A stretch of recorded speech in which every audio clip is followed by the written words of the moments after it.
what you're looking for. It's me, the old me. It's a style.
Assalamualaikum warahmatullahi wabarakatuh. Saya Delia Putri dari kelas 4 TK dengan NIM 2330418. Video ini saya buat untuk tugas UTS mata kuliah Manajemen Teknologi Informasi. Alasan saya memilih prodi manajemen karena jurusan ini banyak sekali diminati oleh anak muda yang ingin memulai dan membentuk suatu bisnis dan usaha, agar saya sendiri juga bisa membentuk pribadi yang lebih teratur dan saya juga bisa memahami, mempelajari bagaimana cara mengelola sumber daya manusia dan proses bisnis lebih efisien. Menurut saya, program studi manajemen di Universitas Muhammadiyah sangat baik untuk memberikan pemahaman yang luas. A. Pengertian teknologi informasi. Perlunya teknologi informasi dan sistem informasi. Pengertian teknologi informasi menurut Williams dan Sawyer 2007 berpendapat bahwa teknologi informasi adalah suatu teknologi yang merupakan hasil gabungan dari jalur komunikasi berkecepatan tinggi dengan komputasi komputer, yang mana jalur komunikasi tersebut membawa video, suara, dan data. Perlunya teknologi informasi. 1. Banyaknya sekali manfaat yang bisa didapatkan dari adanya teknologi informasi. Dari sekian banyak manfaat yang bisa didapatkan, beberapa di antaranya yaitu lebih mudahnya dan cepatnya dalam melakukan proses komunikasi. Proses perdagangan dapat dilakukan secara elektronik, mudahnya akses terhadap suatu informasi. Pekerjaan bisa dilakukan secara daring. Bahkan, lingkungan menjadi lebih terjaga dikarenakan penggunaan kertas yang lebih sedikit. Yang kedua, selain dikarenakan beberapa manfaat tersebut, penyebab suatu teknologi informasi menjadi sangat diperlukan, juga dikarenakan tekanan akibat dari persaingan bisnis, meningkatnya kompleksitas dari tugas manajemen, perlunya waktu tanggap yang lebih cepat dan pengaruh globalisasi. Sistem informasi menurut Azhar Susanto 2013. Pada bukunya yang berjudul Sistem Informasi Akuntansi, sistem merupakan sebuah grup atau kumpulan dari bagian sistem atau komponen yang berupa fisik dan non-fisik yang berhubungan untuk mencapai suatu tujuan. Informasi menurut Dr. Denny Darmawan 2013. Informasi yaitu hasil dari pemrosesan data, namun tidak semua hasil proses dapat dikatakan sebagai informasi data yang tidak memiliki arti. Penjelasan atau makna bukan sebuah informasi bagi seseorang.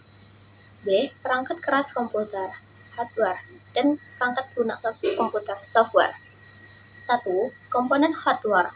Komponen hardware disebut juga perangkat keras yang di dalamnya terdapat input dan output. Perangkat input atau perangkat masukan adalah perangkat yang memiliki fungsi memasukkan data ke dalam sistem komputer. Contoh perangkat input yaitu keyboard, mouse, mikrofon, dan scanner. 2. Perangkat lunak komputer. Software. Perangkat lunak adalah peranti atau komponen dari komputer yang berbentuk data, program, dan file digital yang bisa dibaca atau dipasang dalam komputer. Software bisa juga disebut sebagai bagian sistem dalam komputer yang tidak memiliki wujud. Dan istilah seperti ini digunakan agar menonjolkan perbedaan dalam antara software perangkat lunak dan hardware perangkat keras. Karena dikatakan sebuah software, maka bisa dikatakan bahwa software perangkat lunak itu jelas berbeda dengan hardware perangkat keras. Jenis aplikasi perangkat lunak. 1. Perangkat lunak sistem operasi. 2. Perangkat lunak driver. 3. Perangkat lunak aplikasi. Dan 4. Bahasa pemrograman. C. Pengambilan keputusan di level manajemen sistem penunjang keputusan. 1. Pengambilan keputusan merupakan suatu hasil dari proses mental atau kognitif yang membawa seseorang yang terlibat ke dalam pemilihan sebuah rangkaian aksi dari beberapa alternatif pemecahan masalah yang ada. Semua proses pengambilan keputusan tentu menghasilkan satu keputusan final. Dalam pengambilan keputusan, ada suatu sistem yang disebut sistem penunjang keputusan, Decision Support System (DSS). Sistem penunjang keputusan merupakan sistem yang dapat membantu pada saat pengambilan keputusan dalam bisnis atau organisasi. Sistem penunjang keputusan dapat digunakan pada tingkat manajemen, operasi, dan perencanaan. Sistem penunjang keputusan juga dapat digunakan untuk membantu mengambil keputusan dalam masalah yang memiliki kemungkinan berubah dengan cepat. Sistem penunjang keputusan dapat berupa komputer atau tenaga manusia atau kombinasi dari keduanya. D. Pengetahuan data, informasi, dan pengetahuan data. 1. Dalam komputasi.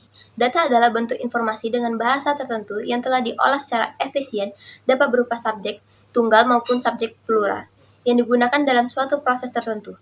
Contoh, data dapat berupa lembar absensi mahasiswa dalam suatu perkuliahan. Data dapat berupa informasi yang berbentuk digital binar, khususnya yang terdapat pada media transmisi dan komputer masa kini. Ada pula data yang disebut data mentah yang mana merupakan suatu istilah yang digunakan untuk menjelaskan data dalam bentuk digital yang paling dasar. Sekian, terima kasih. Tugas UTS saya